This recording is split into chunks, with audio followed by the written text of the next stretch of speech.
A Ele a Glória, podcast produzido e apresentado por Dulce Maria, exclusivo, Central Podcasts, Rádio Evangelizar.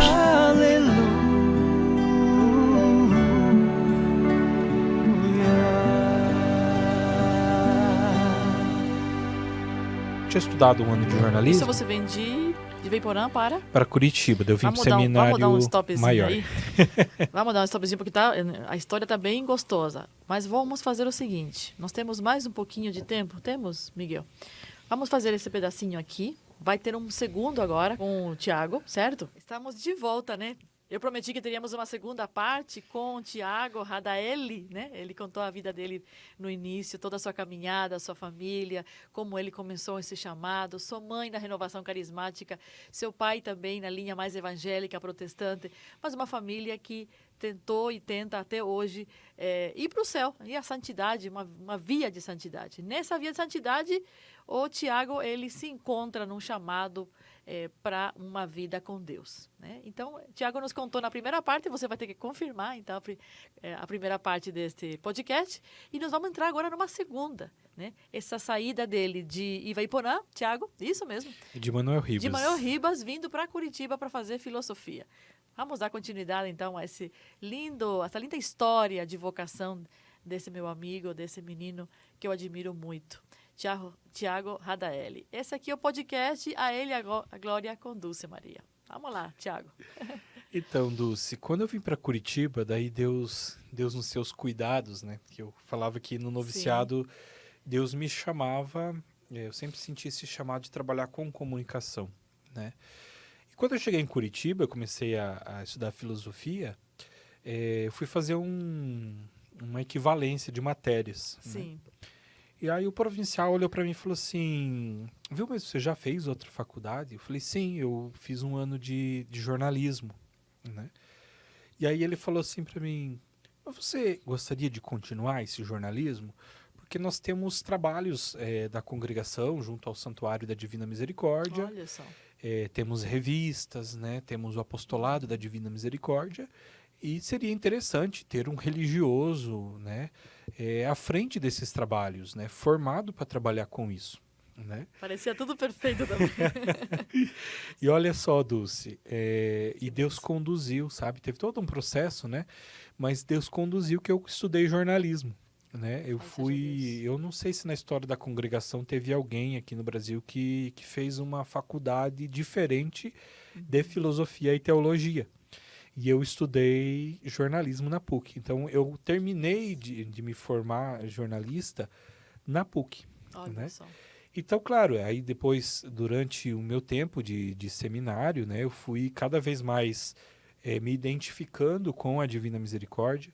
Depois, quando eu fiz o meu ano pastoral, né, os superiores me enviaram para o santuário, já para ter uma primeira experiência, né, o Padre Rogério me enviou para lá. Sim. Tive a minha primeira experiência com trabalho pastoral, né, com o trabalho pastoral lá no Santuário da Misericórdia. Sim.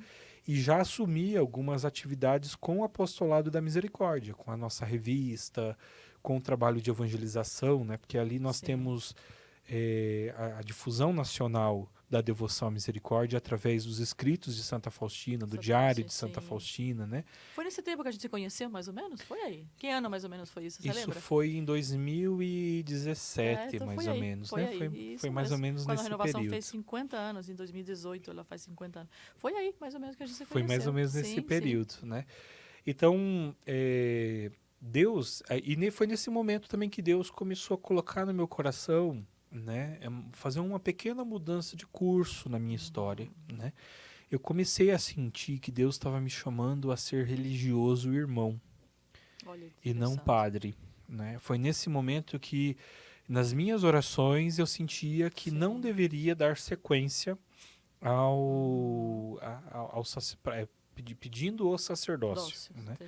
Então eu fiz aquele ano pastoral, ao término do ano pastoral, né? Nesse momento o padre Leandro, ele já não era mais o reitor do seminário, ele já era provincial. E eu cheguei no provincial e falei, padre, eu sinto que Deus me chama a ser irmão religioso. Aí o reitor era já o padre Anchieta? No santuário, sim. O reitor do santuário era o padre Anchieta e o reitor do seminário maior, se eu não me engano, era o padre Rogério. E aí, nesse momento, eu senti que Deus me chamava a ser irmão religioso. Né? Certo. Claro que eu vivi muitas crises nesse processo Sim. também, eu não vou me alongar aqui, né? Sim, Mas sim. eu sempre tentando entender de Deus aquilo que Deus queria de mim. Mas o que quando Deus você me se chamava. encontrou como irmão religioso, aí você acha que de fato era isso? Você sentiu que era isso mesmo? Sim, naquele momento, sim. Eu sentia que não era, que poderia não ser definitivo, né? Mas eu sentia que Deus me pedia esse tempo. Porque há uma possibilidade, mesmo você sendo irmão religioso, de avançar, não digo, mas sair desse estágio e passar para um outro. A vida religiosa, nós, quando pertencemos a uma congregação, Sim, né, o ápice, vamos dizer assim, é ser religioso, é ser irmão, né? ah, tá. Vamos dizer assim, o religioso, ele se consagra, ele vive pelo carisma da congregação, né? Então ele assume o carisma da congregação de forma permanente.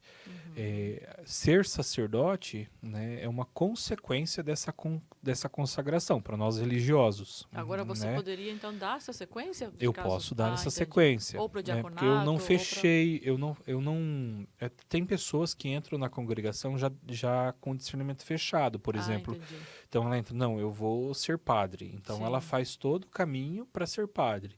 E alguns entram para ser irmão, então faz todo o caminho para ser irmão religioso. Mas fica uma porta aberta para... Isso. Alguns não, porque daí alguns não fazem uma preparação Sim. para ser padre. Mas no teu caso, por exemplo? No meu caso, eu estudei, né, e me preparei para ser padre. Então, eu fiz a filosofia e fiz a tá. teologia e fiz Sim. o jornalismo. Então, acabei tendo três faculdades, vamos dizer assim. Então, por quê? Porque os meus superiores pediram isso, né? Falou assim, olha, Tiago, você já fez o primeiro de teologia, fez ano pastoral, Sim. e agora, então, termina a teologia, né? Porque se depois, mais para frente, né, você quiser continuar como padre, ou quiser pedir as ordens, né? Tanto do diaconado e do sacerdócio, você pode. Então, assim, eu terminei a teologia. Sim. E quando terminei a teologia, então eu não pedi para ser, vamos dizer assim, para ser ordenado diácono ou padre, né? Entendi. Então essa foi a moção de Deus. E a partir disso, daí, Dulce, eu fui trabalhar no Santuário da Misericórdia. Então, eu sei, já te vi várias vezes lá. Ganhei um meu livro, meu Diário Santa Faustina, meu primeiro Diário Santa Faustina, tem teu nome, uma linda dedicatória, não tem como esquecer disso, né?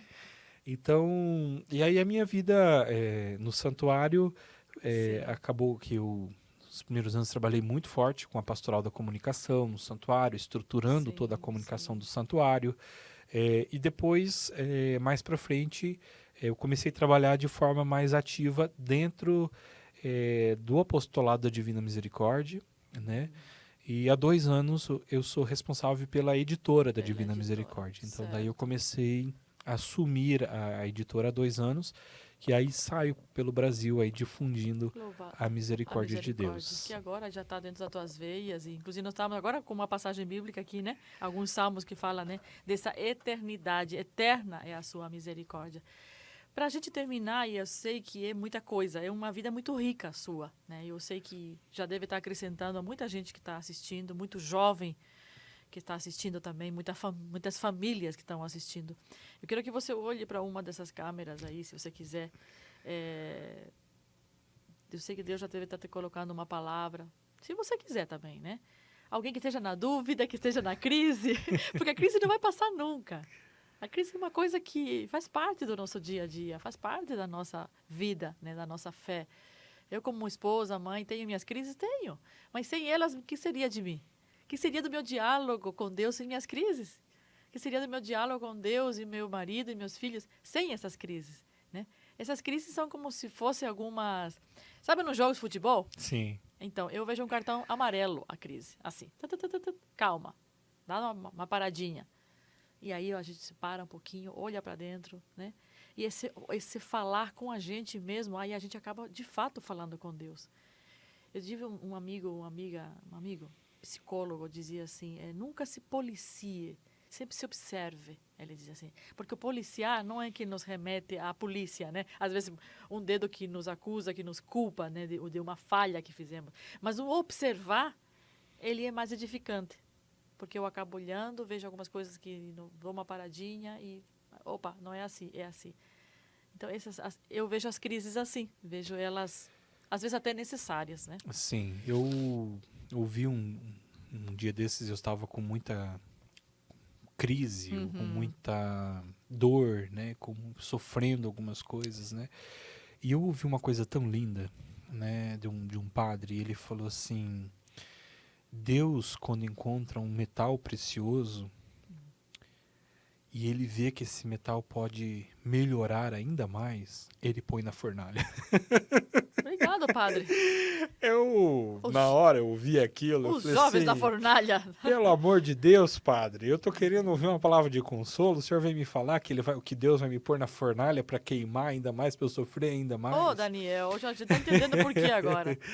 Mas é isso, né? Porque o ouro é provado no fogo, né? As imperfeições do ouro única forma é no são fogo. tiradas no fogo, Só. né? Por isso que o trabalho de um ourives é maravilhoso. Mas é dolorido, né? É dolorido. O fogo, ele queima. O fogo, ele dói. Sabe né? quando uma vez, assim, te interrompendo, porque podcast é assim. Você leva, por exemplo, uma joia, né? E a Sim. pessoa avalia. Ele diz, me deixa um dia aqui, porque eu tenho que testar no fogo a sua validade. Uhum. Se é bijuteria, derrete na hora. Desaparece. Exatamente. E se é ouro, diz assim, olha, esse aqui ouro vale tanto. É. Ele te avalia, de fato, só quando passa no fogo. Exatamente. E o padre dizia isso. Ele falou assim, Deus é como esse ourives. Né?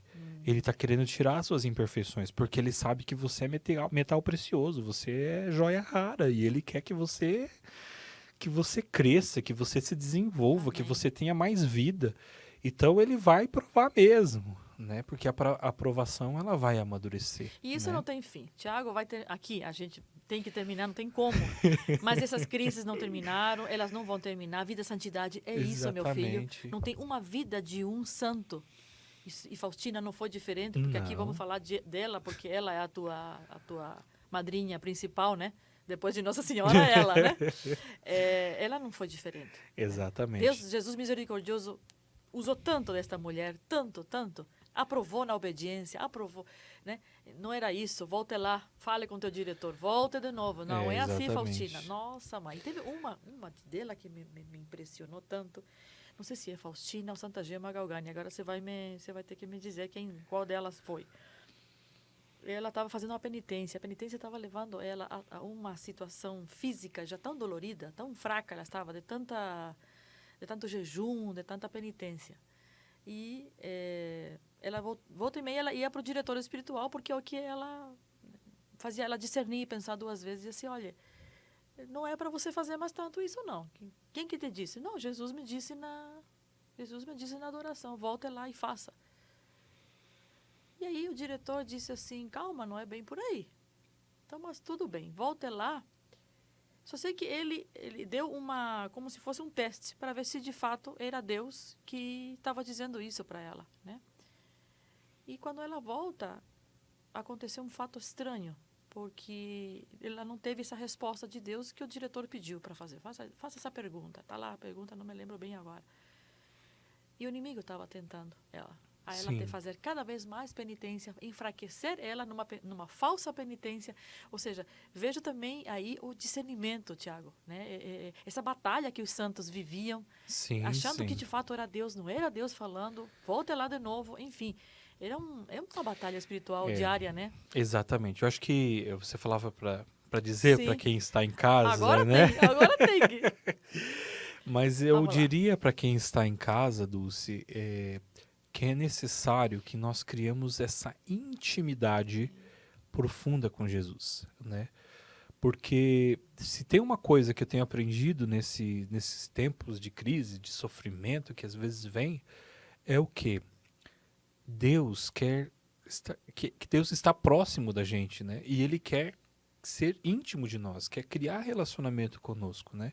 E eu tenho aprendido disso com Faustina, sabe? Cada vez mais, né? Eu me encanto pela vida de Faustina, porque Faustina, ela criou uma amizade com Jesus tão profunda que ela dizia tudo, né? O que viesse. Sim. E a chave da vida espiritual e da vida de oração, ela só vira quando a gente entende isso. que Jesus é o nosso melhor amigo e nós temos que falar com ele sobre todas as coisas, Sim. né? Seja os sofrimentos, seja as alegrias, seja as tristezas, Amém. sobre os nossos afetos, sobre a nossa sexualidade, sobre tudo. Não existe assunto que não se fala com Jesus. Não existe assunto não tocado na oração, né? E quando eu passo pelos sofrimentos que eu tenho passado nos últimos tempos, eu tenho sempre perguntado para Jesus, diante desse sofrimento, o que eu posso aprender? O que eu posso amadurecer? Amém. Né? Para que eu estou vivendo isso? Né? Não é um porquê, né? É um para quê. Exatamente. Né? E isso vai amadurecendo, isso vai crescendo. Com certeza, Deus não quer o nosso sofrimento, Sim. Deus nos ama profundamente, mas Deus usa desse sofrimento que a gente vive, né? Que muitas vezes a gente mesmo causa a gente Por vezes. Pela nossa negligência, pelos nossos pecados, seja pelo nosso próprio livre-arbítrio, né? Então, Deus usa disso para nos formar, para que a gente cresça, para que a gente amadureça, para que a gente seja melhor, né? E quanto eu tenho aprendido, né, com Jesus nesse tempo, a amar mais o irmão, a amar mais o próximo, a entender as pessoas que sofrem, né? A entender as pessoas que vivem uma depressão, a entender uma pessoa que vive crise de ansiedade, que vive um pânico, né? Como Deus tem me ensinado nesse tempo.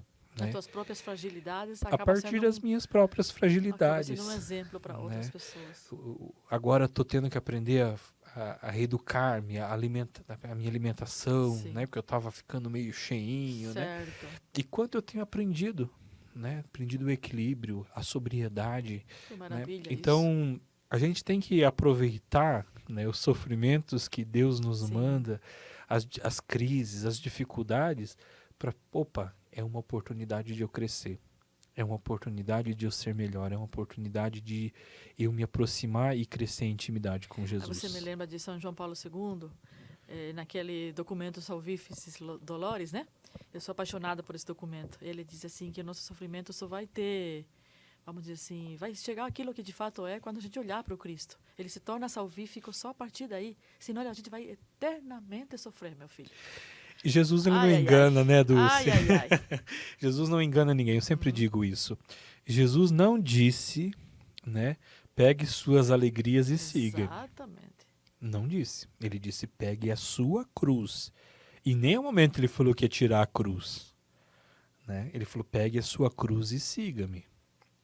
Né? Então, assim, gente, Jesus não está oferecendo mar de rosas para ninguém. O importante é você não desistir. O importante é não desistir. É claro que ele vai dar força para a gente carregar a cruz, né? Quando o fardo fica pesado, a gente chora, Jesus, tá pesado, né? Por favor. Mas isso é importante. Pedro gritou, salva-me. Salva-me. Salva-me. Aliás, né, no The Chosen, eu estava assistindo essa última temporada. E eu achei fantástico, assim, porque eu estava num momento de dor e Pedro estava naquele momento de dor, né? O que será que vem de raiva de Jesus, né? E eu achei lindo, assim, foram muito felizes naquela cena, dele, né? E Pedro esbravejando com Jesus, falando assim, mas o senhor olha para todo mundo e não olha para quem está aqui do teu lado, né? E Pedro queria dizer, o senhor não olha para mim que estou aqui, né? Perdi uma criança, né? Tô sofrendo, né? E não é porque ele não cria em Jesus, não é porque ele não amava Jesus, né? Porque foi o primeiro que enxergou Jesus no meio do mar, foi o primeiro que reconheceu a voz, não é Jesus que está lá, né? Teve coragem de se lançar no mar, né? Exatamente. Dessa passagem, o que mais me apaixona, e terminando aqui nosso bate-papo legal, é esse grito de Pedro. É a igreja que grita, assim Jesus, como diz, vem, salva-me.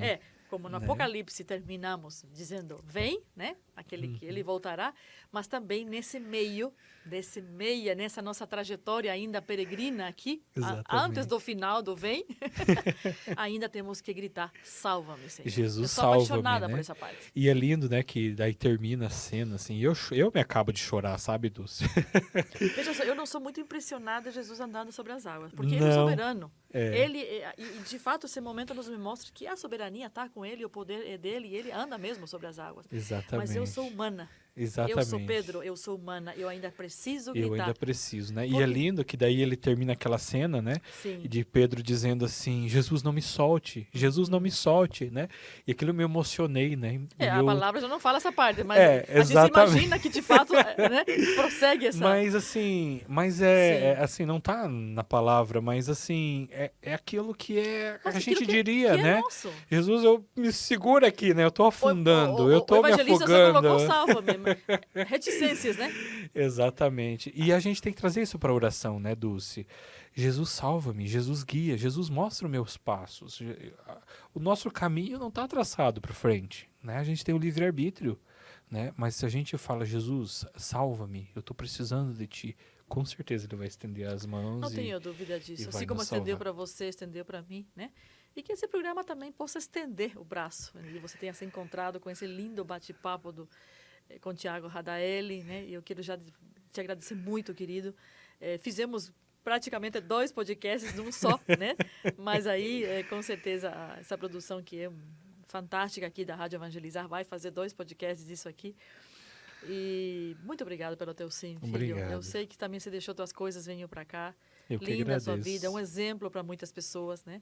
Apesar das suas crises, eu acho que você teve coragem de contá-las. É isso mesmo. A partir do momento que a gente tem coragem de contar, Deus aí está. Né? Deus aí Porque a está. gente é humano, a gente não pode dizer que está tudo pronto, né? E aí aquela pedrinha que de fato ainda está buscando a sua originalidade, né? Ela saiu toda bruta depois do pecado e assim somos nós. Vivemos essa vida peregrina ainda sendo polidos pelo grande Ourives. Obrigado, Rafael, Tiago. Eu que agradeço, Dulce, né? E que Deus possa continuar conduzindo a nossa história, né? Amém. A gente nunca é uma pedra formada, né?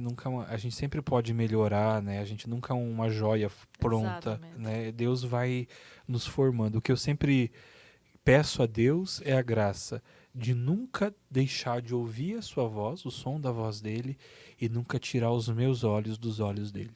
Amém. Tá aí, ficou o recado para você que talvez esteja nesse momento de crise. Enfim, não pare nela.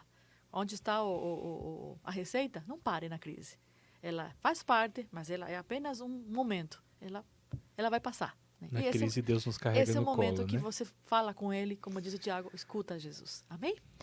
Estamos chegando no fim desse podcast. A ele a glória, eu sou Dulce Maria. Hoje meu convidado é o Tiago Radaelli. Ele é irmão da Congregação dos Congregação dos Padres Padres Marianos. Marianos. Hoje ele está à frente da editora do Santuário da Divina Misericórdia. Procure lá aqui, Curitiba. Fica onde?